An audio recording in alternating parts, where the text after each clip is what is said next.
Ladies and gentlemen, today I'm going to teach you how to get comfortable at selling. Now, 6 months ago, I had never made a cold call. I'd never sent an inbound lead. I'd never sold anyone. I'd never conducted a sales call.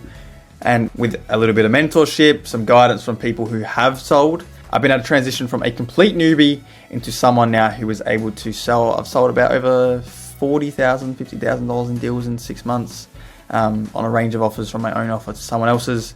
But I've made that transition from being scared, not being comfortable, to being comfortable, and I'm going to teach you how I done that so you can do the same today. Now, at the start, just being honest, you're going to suck. You're going to need to leave your comfort zone.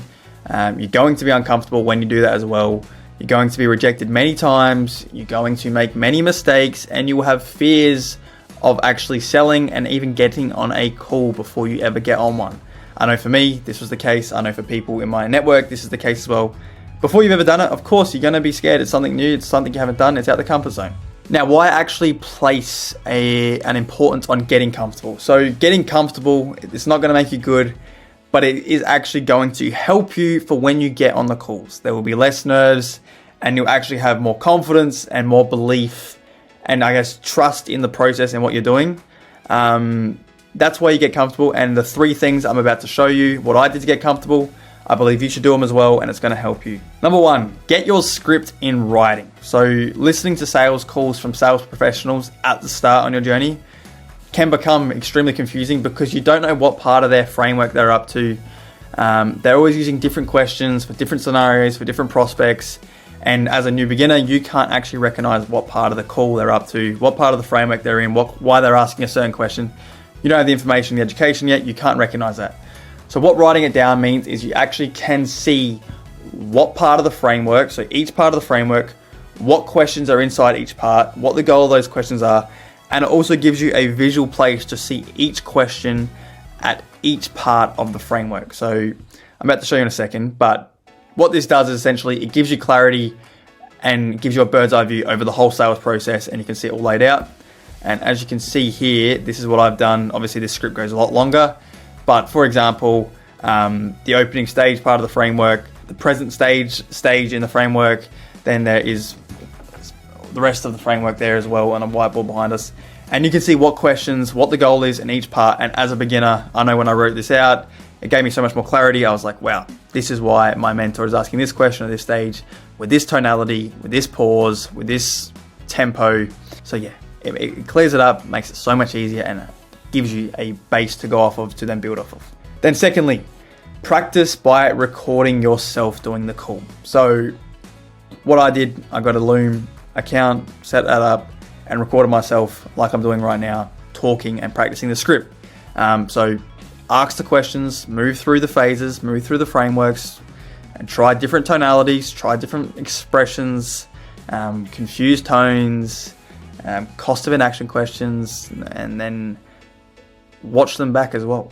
This is going to help you get comfortable asking the questions and also knowing the phases of the call and what questions to ask, and then gives you the opportunity to listen back and watch your facial expressions, watch your tonalities, how you say stuff. Do you like it? Do you not like it? Do you think it works well?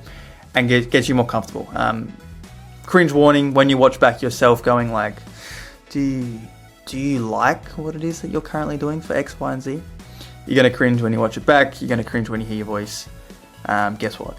It's going to sell, and it's going to help you sell a lot of deals. So you just do it. And as you can see here, I'm a man of my word. This was me.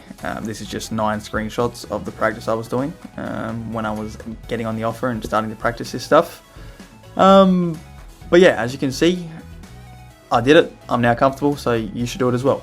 Then step 3, role plays. So I think get the script out, practice it by yourself, and then start getting on role plays. So what role plays are, you're role playing with other sales professionals.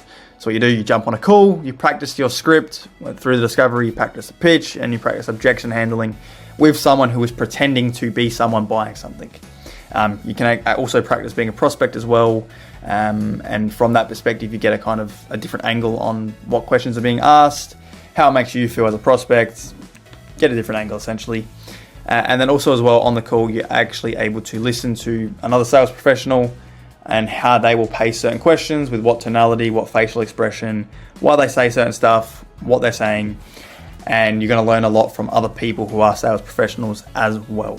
Now, if you do all these 3 things here, so you get a script, write it out, you also practice by yourself, listen to yourself and cringe at yourself, and then you practice with other people who aren't actually buying, but they're pretending to buy and they're role playing for you, you're going to be ready. You're not going to be the best yet. You will still make mistakes. You will still face rejections, but you're going to be ready and prepared to do your best on your first call you go into, and you're going to be comfortable to ask certain questions, which may be a little bit uncomfortable if you hadn't had that practice, and you're able to use what you've actually learned. There'd be nothing worse than getting onto that first call and a prospect is in pain and you need to be able to help them, and then you can't help them because you're shitting yourself. You're talking really fast and then you're just screwing up all your words. There would be nothing worse. So make sure you're prepared for that first call by literally just doing the work in the first place before you even get on an offer, by writing the script, practicing by yourself and practicing with sales professionals, and you'll be able to start selling straight away.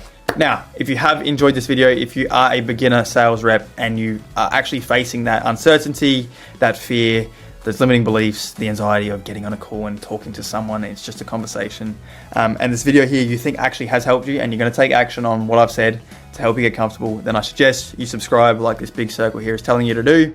I have plenty more value to give, whether it's with financial literacy, whether it's with business, whether it's with sales, marketing. I'm going to document my whole journey from where I am now as a sales rep, located in Adelaide, Australia, not living the dream, to where I move overseas, set up businesses in Dubai, have real estate, crypto, multi-millionaire, and you can see the whole journey, all my learnings, and I'm going to give it all away for free on this channel. So subscribe and I'll see you in the next video.